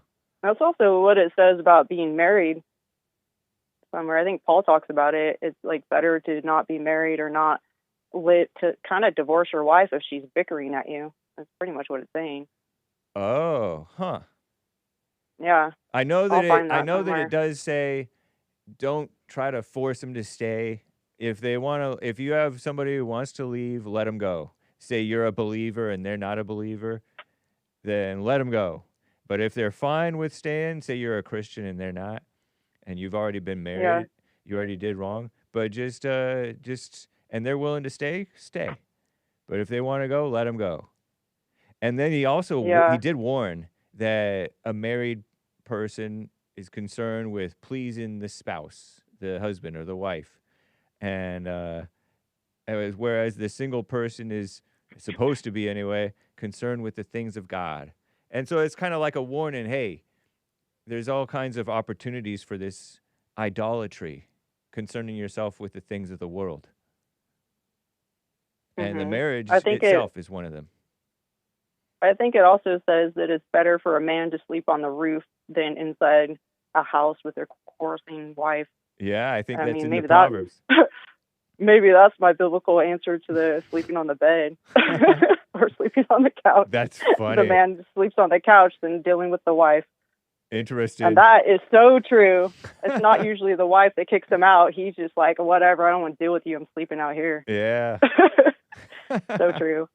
Nice. And you know what else I could see is that these black Israelites and these Jewish people that don't believe in Jesus, they're all going to follow the Antichrist, which is Islam. Islam is the Antichrist. They're the number one. They're the ones that are trying to take over the world. They're the ones that the Bible, Revelation's talking about. They are the Antichrist. And I can see black Israelites and Islam, I think even some of the Jewish people, they actually believe that they're going to enslave the world. So they're all going to team up. You can already see it building. No? You think I'm wrong? Not necessarily. There is a controlling spirit that dominates human beings, and it bleeds through and it shines through, I should say, really, in a lot of these religions. Mm-hmm. Yeah, these religions like Yeah. Islam and some of the woman-oriented Christianity back in the day was sort of control freakish. And so a lot of this Islam stuff is control freak-ish. Whereas like Jewish religion seems to be too overly loosey-goosey. And a lot of the Christianity is turned that way too. Woman stuff too. The woman thing is overly loosey-goosey or overly controlling. It's never just right. You know what I mean? Or and the religion thing too. Yep. Wow. And like black Israelites call themselves the chosen ones, and the Jews call themselves the chosen ones. But truly, real chosen people, the real chosen ones, don't have to say it. They just are it. Yeah. You know, you don't have to say you're chosen. You just know it. You're just it. There is no saying it or arguing about it. You just are. That's and if true, it's true and you are the chosen ones, it will just happen. You don't have to bicker about it like you are. That makes a lot of sense. Yeah, right? I was thinking about that the other day too. Silly, you guys are arguing. And did you know that Islam and their beliefs, they have to kill many people to bring the Mahdi back? Wow. Many people. So these people, they're out there like protesting pro-Islam, pro-Israel, like whatever they're saying out there, chanting Palestine and all that crap, and how Hamas should be here. They're all going to end up getting killed. You know, if I was there thinking, okay, I want my Messiah to bring my Messiah back, I have to kill many people. Yeah. And I have all of these people chanting and on my side and believing me, which they can lie. You know, they're allowed to lie. I'll just kill them. Especially if my time is short and I'm thinking, oh, America's going to try to kick me out. You know, because they want to take over the world. That's their goal. Wow. So they're not just going to leave. They're just going to end up slaughtering all those people Because if my Messiah is coming, well, I got to take these people out, then bring my Messiah in. And then, there's nothing stopping me. I could totally see that happening. Yeah, that when you bring up the thing about innocent people be getting killed, or maybe even not necessarily innocent people, if let's say you take issue with the term innocent people, that sounds like desperation and insecurity. An Yeah, I can see this insecure happening. tyrant will start going crazy and doing in people. And you can already see it building with the Islam. Iranian, I was saying that like the people, not the people of Iran, but the dictators and the people that are like Islam. Uh-huh. And what's the other place? What's that black lady? Oh my gosh, I just went blank on her. Like, anyways, Somalian? Palestine and all. Yeah, Somalian. Yeah, that lady.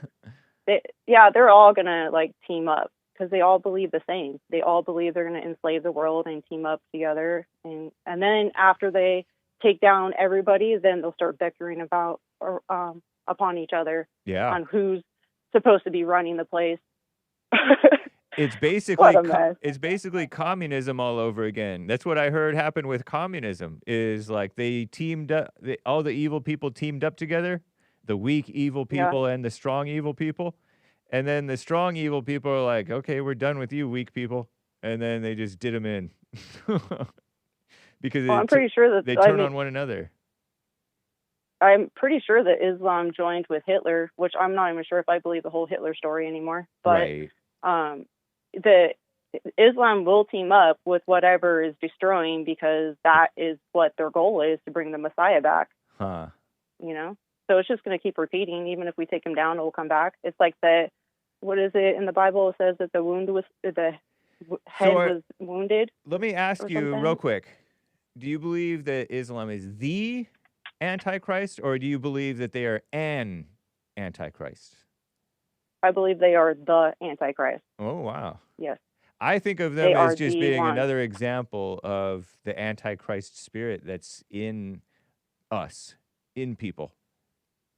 No, they're going to be the one. They are it. Huh. So I'm not saying they're going to take over right now. We're probably going to push them back, and I think that's what the Bible's talking about with a wounded head. You remind me of the actual people person that's getting wounded. You remind me of the people who think that the Jewish people are that. Yeah, there are people that think that, but yeah. I'm pretty damn sure that I'm right about Islam being the Antichrist. But they're pretty darn sure too that the Judaism, because they're literally not for the Messiah, and so I think that they're both examples of it, and as are the Christians, who are those of us who are just following a false Christ, as David mentioned. Well, if Islam is not it, they are absolutely the closest thing to it, like Dave said, like David was saying. Okay. They are it. Yeah. But anyways, I don't want to take up too much time. Right I know on. I've been on for a while, so I'll call you later. Appreciate Enjoy it, the packages. I hope you guys like my coffee cups. Yeah, very cool. Thank you, Brandi. All right. Those are awesome. I'll see you later. All right. Take care. Cool. Bye. Bye. Before I get back to your calls, y'all, I must get to y'all's super chats. Okay. So if we mosey over here, there were some super chats here from supers on YouTube and Rumble. Let me start off with those. Celebration, says Carver, 531, implies a lot of noisiness and dancing. Yeah. It doesn't suggest you're not supposed to bring up Trump at a party, because Trump is controversial, meaning reasonable. And you're not supposed to bring up reasonable stuff at a party. I'll get to your coffees later, even though the coffees came in first in many cases. There were some Rumble rants over here.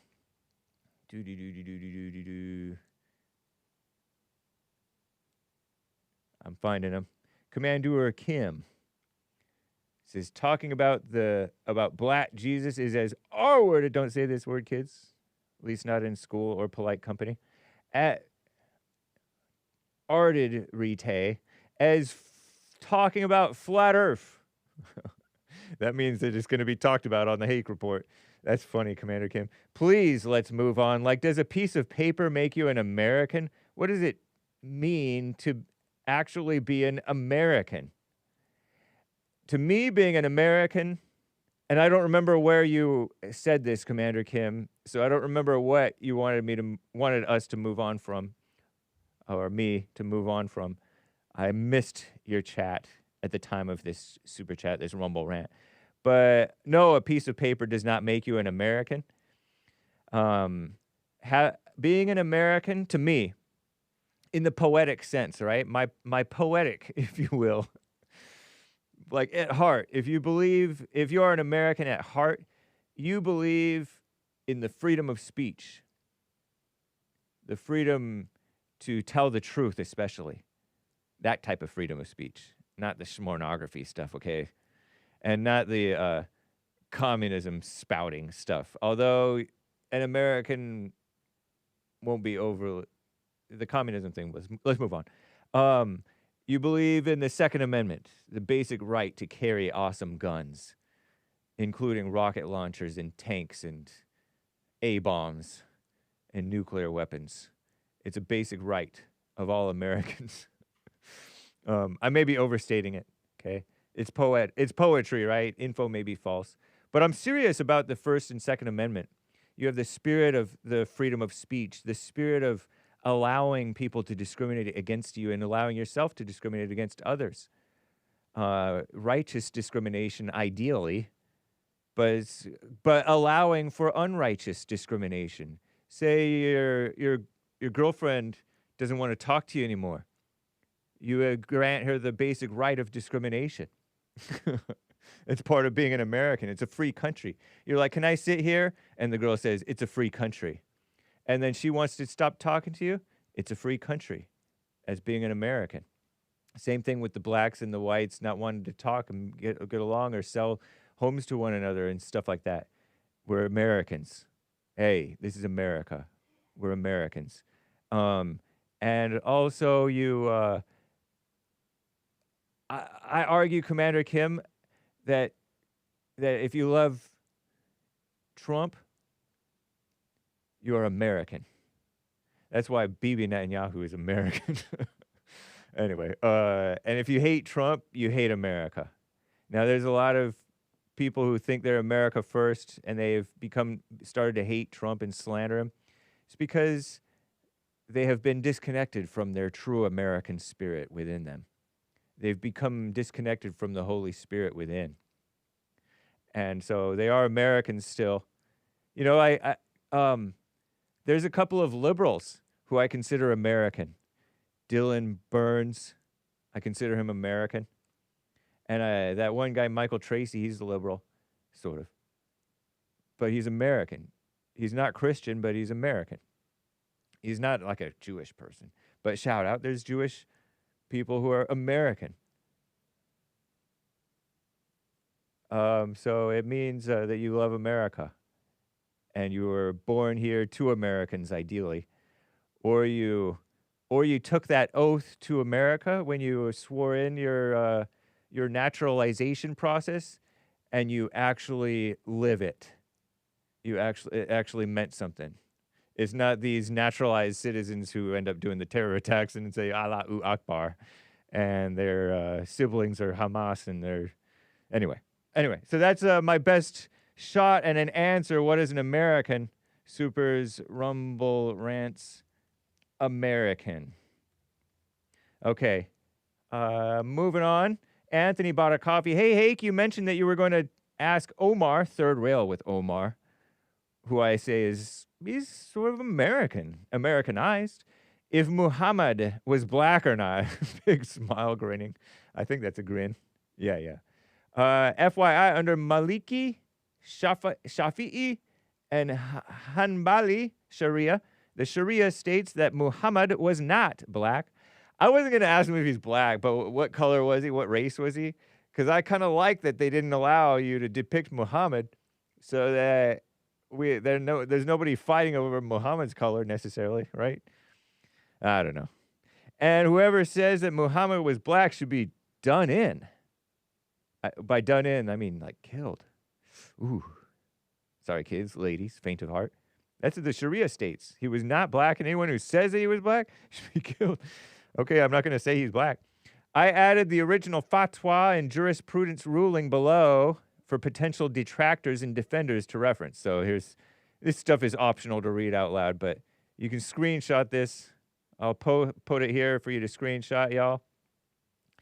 All right, so it quotes, I guess, Muhammad ibn, I like that name, Ibn Sahnun, and nice. Prophet was not black. Not that there's anything wrong with being black. Thank you, Anthony. These are coffees that I'm reading. Okay, coffees. Anthony, Eric, nose ring girl emoji, 5 coffees. I met a girl with 3 nose rings, 12 tattoos, 20 personalities. Wow, that sounds like a low estimate here. 20 personalities. 152 friends, so-called. Loves to go out, dress up. She's fancy. Dress down. She's country. Every day is cosplay, meaning you're dressing up. You're not playing a role, right? I think that's what that means. She's costume play, I think is what it's short for. Dressing up in a costume. She's thrifty, spiritual, liberal, feral. Feral, I think, means like wild, right? Like a cat. Is a feral cat. The only thing she doesn't do is be still and let the truth catch up. And I'm curious. Curiosity did kill the cat. So cover your eyes, kids, ladies. See what this is. So here's another interesting video. Hey, it's called The Joys of Being a Girl Dad. Terrible. I'll have to check this out. Sneeko alarmed after discovering that 14% of young women in America are on this one dirty video woman website that's going to get taxed, get the millionaires taxed if they pull in $1 million a year. Shout out to Terry for the tip there. Shout out Sneeko. These are American fathers, and yeah, there's a clear issue, and it's all okay to relate to this. Okay, so thank you, sir. That is a 8.5 minute. Here, let me add that to my catch it later. Save, watch later. Okie dokie. Thank you for the tip there, sir. I'm glad I pulled that up. Eric. Greggatron, you and Nick will be proud of me. I did some karaoke over the weekend. I performed Cotton Mill by Gregg Henderson. Really? So it was available with no lyrics in the machine? Greggatron? I'm not going to lie, you and your little network put me onto some good music, such as David Meese, Gregg Henderson, Big Bump, The If Poem, nice, Trevor Wesley, Hassan, etc., etc., etc. Thank y'all. Right on, Greggatron.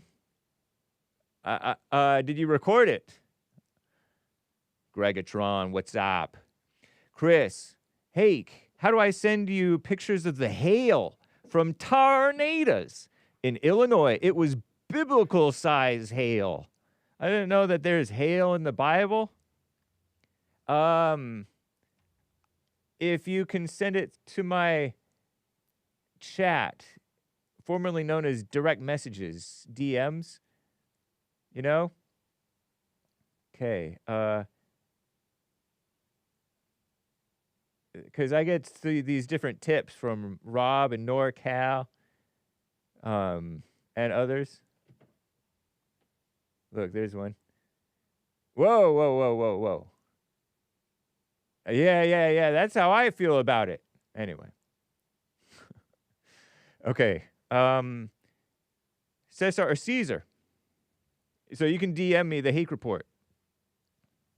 Cesar or Cesar. Sup, Hake, have you ever seen The Passion of the Christ? I did. In the movie theaters. At the $3 theater when I was in college. With my buddy. I invited some other friends. We had like this forum amongst my El Monte friends, and one of my atheist so-called friends went off. It was like crazy. And then the other one was like, for me, by whom, I mean, he was like, they thought I was trying to proselytize or something. I'm like, I don't go to the movie theater that much. To me, it's like exciting and fun. And you guys want to go? And one of my friends, AJ, actually went with me. But I didn't know that it was all political. I wasn't into politics, but the politics-minded friends, the liberal politics-minded friends went crazy on me, kind of, with like accusatory type, like I was trying to do something, pull something, or bring them into Christianity, or I don't know what. Anyway, Cesar or Caesar, yeah, I did. If you did, what did you think about it? I don't remember much happening. It was kind of brutal, but it wasn't too brutal for me. You know, even though I'm not a blood and guts and gore type of a guy, but I could put up with it. You didn't see any like bones sticking out of, you know, like compound fracture type stuff. I don't like to see that particularly well. Some of you guys like to watch stuff. Anyway, I myself never saw it, but I plan to sometime this week. Well, Easter's coming up, you know. This past Saturday, I watched Uncle Tom 1 and 2. That W.E.B. Du Bois guy is a clown. I can't believe Popcorn supports him. Really? Popcorn supports him? Or was it Ronnie? Or both? I think Ronnie kind of does on some level for some reason. I would be surprised if Popcorn doesn't. But I don't know if Popcorn has ever really promoted him the way that Ronnie does. Or, you know, provided him, like, honor. Yeah. I liked part 2 better than part 1. Well, part 1 was kind of like normie, black conservative stuff, but I liked part 2 better. Shout out, UncleTom.com. I want to ask you about the history of Black Wall Street, so-called. It was destroyed in 1921, but was rebuilt back by 1925. Talking about Tulsa thing? Better than before, and with even more black-owned businesses, and survived until 1960 to 1970. Imagine that. Apparently, it was destroyed by federal urban renewal programs, construction of interstate highways, and redevelopment projects. Sounds like the government got involved in destroying the progress of the blacks. What do you think about that? I mean, I guess they were in the way. And the government doesn't do much good, I don't think. Lastly, they say BB is probably dead. Have you heard that one? I think that's a meme. I don't think anybody really reliable is saying that. I think that's just a meme, sir. I would be very surprised and shocked and saddened.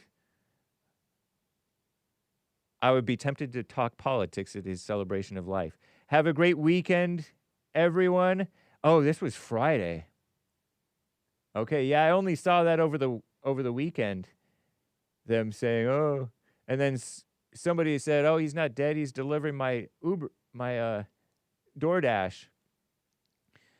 Have a great weekend, everyone, and a great week. Thank you, Cesar or Caesar. Wow. Crazy.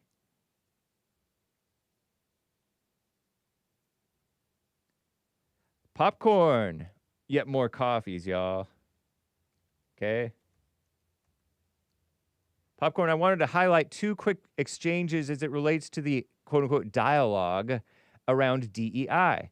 Shares a YouTube link. If you play even 90 seconds of this, did you purposely include a timestamp? I know you're a smart computer guy. You tend to do stuff on purpose. You played 90 seconds of this, you'll get the gist. The look on Whitlock's face is priceless. Okay, and quote, Marc Lamont Hill, do you know what the graduation rate of black people at Harvard?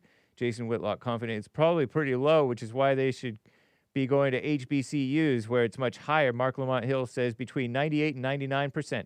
Jason Whitlock, befuddled look, immediately goes to Google. It's mind-blasting. Are you the only one who says mind-blasting, Popcorn? I feel like mind-blowing is... Anyway, of course, the goalposts then get moved to, it becomes who cares, and he says, before he goes further, let me just go here. And so you want me to start from this timestamp, do you? Do you know what the graduation rate of black people at Harvard? Do you know what the graduation rate is of black people at Harvard? Probably pretty low. And that's About why they 90 should be going to HBCUs where it's much higher. between 98 and 99%. Between 98 and 99% of black people that go to Harvard graduate from Harvard. You know what the graduate rate of white people's is? About the same. It's actually a little bit lower than black people's. There's absolutely no evidence that these black people are getting into these schools and they don't do well and they flop because they're over positioned. That's just factually untrue. You can Google that for yourself. I want the audience out there to watch it. Look at graduation rates of black people at Harvard and find out that statement just is factually untrue. That is just a indisputable fact. But okay. Was that 30 seconds? But to take it to the Caitlin Clark thing, again, you and I don't disagree on the fact that Caitlin Clark is the best thing for the WNBA right now. Hey, Caitlin Clark. How old is this video that they're talking about? Oh, okay, a year old. June 2024, more than a year old, almost a year and a half old, right? Or almost 2 years old, actually. More than a year and a half. Okay, so these competitors of mine, Jason Whitlock and leftist Marc Lamont Hill on Blaze TV, debating the WNBA player Caitlin Clark, beautiful Caitlin Clark, Miss Perfect. But the conversation turns into a discussion about affirmative action specifically for college admissions at Ivy League universities. Now, sir, Popcorn, I will submit to you that Harvard is a small sample size, you know? And I will submit to you that maybe they're getting maybe they're getting grade inflation because they're black. Or, I don't know, there's all kinds of different things. There's all kinds of different things with regard to graduation, quote unquote, and the quality of the people, the quality of the education, and all that mess. Okay, so, and then it becomes who cares, yeah. And you can say who cares because the quality of education, period, is just mess. Harvard University. You look at the quality of the people. There's a lot of Harvard people in the public eye right now. Anyway, but moving forward. Last night, Sinners won the Oscar for the best original screenplay. Ryan Coogler was the director. That's a black person, I think, if I recall correctly. There were threads on X that I chimed in on. Doxed himself as a participant on X, where people were saying it only won because it was a black movie. But then when you ask those same people if they watched the movie, they proudly go, nope. My question to you is, do you think any of the pushback against DEI or claims of DEI are rooted in any serious discourse, or is it all knee-jerk? Of course there's serious discourse. Claiming a film won purely based on DEI, but then admitting you haven't seen any of the nominated films is unreal. No, it's not unreal, sir. Because see, there's the Ryan Coogler guy. Because we've been infected with it. It's like I was arguing with Mays, sir. We let women vote, that's DEI. You know, the same evil spirit. And then we did the 1965 Immigration Act. That's DEI, you know, because it wasn't diverse enough. We were only prioritizing whites because the whites had the more similar civilization and culture values. And then we were like, no, forget values. Let's bring in everybody, regardless of race or culture or anything. That's DEI. And so those people are now voting. And so everything is the effects of DEI. And so you can just in general say, oh, this is DEI. And so it's not necessarily full-blown unreal, and it is serious. It is very serious. But I'm not going to comment, of course, on Sinners at this point, at least not at this time. I shouldn't say of course. But thank you, Popcorn. Thanks for the contribution. Cesar Cesar, one more thing. I don't care what skin color Jesus was. But my thing is, I can admit to accepting him for whatever color he is, because color doesn't matter to me, says Cesar Caesar. But in my opinion, white people can't even try to entertain the question, if Jesus was another color but white, would they bow to him? It reveals that white people do care about color, sometimes more than they want to admit, says Cesar Caesar. Well, Cesar Caesar, I still am of the opinion that most whites don't think of Jesus as white. They think of him as not quite Arab, but you know, that thing over there, those things. So they don't think of him as white, but when you say black, it just seems false. So it seems like it's a false Jesus, Cesar or Caesar. So I grant you it is an interesting thing because it's definitely a temptation. It definitely pulled me in to some type of disturbance, Cesar or Caesar.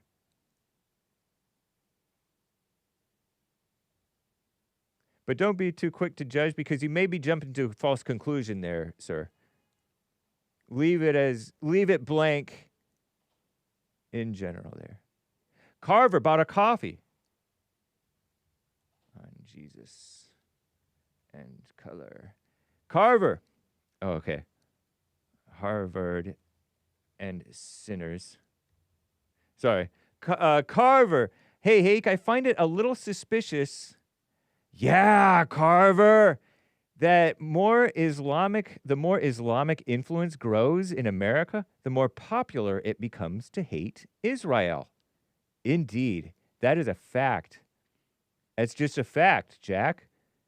It's also strange that these so-called super far-right guys just happen to agree exactly with the DNC on this topic. So if the possible conclusions are the Democrats actually based and we just never realized it? Or is it more likely they're just pushing yet another angle to make the people turn against the great white hope?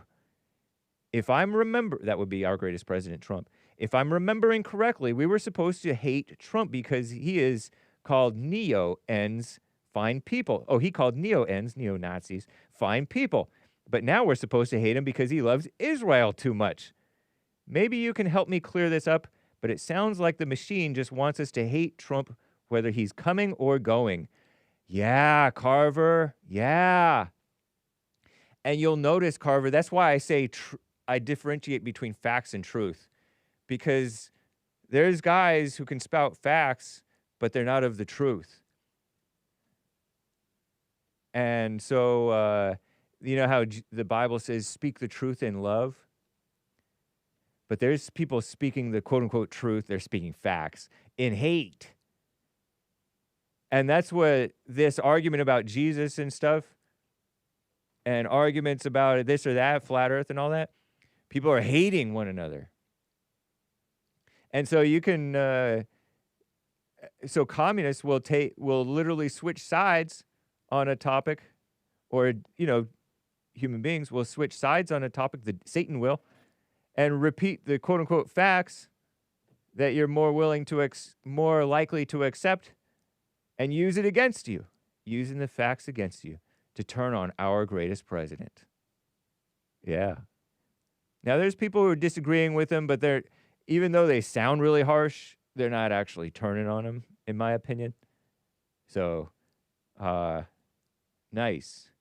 That's what Jesse Lee was saying, too.